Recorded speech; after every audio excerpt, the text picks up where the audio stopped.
పేదవాడి పక్షాన నిలబడతా, ప్రజా గొంతుకై నినదిస్తా. వాయిస్ ఆఫ్ వాయిస్లెస్, తెలుగువారి మనస్సాక్షి, సాక్షి టీవీ.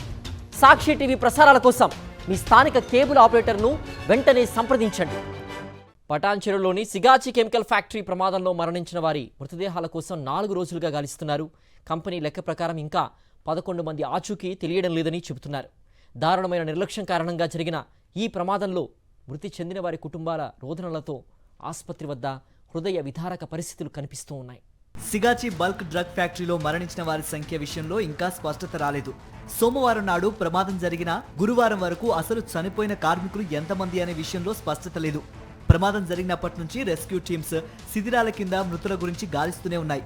ఇంతవరకు చనిపోయిన వారిలో 38 మందిని అధికారికంగా గుర్తించారు. ఇంకో 11 మంది ఆచూకీ దొరకలేదని ప్రకటించారు. పటాన్చెరు మార్చురికి తరలించిన వాటిలో 23 మృతదేహాలను వారి కుటుంబ సభ్యులకు అందించారు. మరో 15 మృతదేహాలను గుర్తించడానికి రక్త సంబంధికుల డిఎన్ఏలను సేకరిస్తున్నారు. ఫ్యాక్టరీ ప్రమాదంపై తెలంగాణ ప్రభుత్వం ఏర్పాటు చేసిన కమిటీ సభ్యులు మధ్యాహ్నం సిగాచి కంపెనీకి చేరుకున్నారు. ప్రమాదానికి గల కారణాలను వారు పరిశీలించి నెల రోజుల్లో ప్రభుత్వానికి నివేదిక అందిస్తారు. కంపెనీలో పనిచేస్తున్న కార్మికులకు 6 నెలల వేతనం ఇవ్వడానికి, మృతుల కుటుంబాలకు 1 కోటి చొప్పున పరిహారం ఇవ్వడానికి అంగీకరించింది. గాయపడిన వారి వైద్య ఖర్చులు పూర్తిగా కంపెనీ భరిస్తుందని కూడా చెప్పారు. ప్రభుత్వం నియమించిన కమిటీ విచారణకు పూర్తిగా సహకరిస్తామని కూడా కంపెనీ ఎండీ చెప్పారు. ఇదిలా ఉంటే ఆసుపత్రిలో చికిత్స పొందుతున్న 12 మంది కార్మికుల్లో 2 మృతి చెందినట్లు తెలుస్తోంది.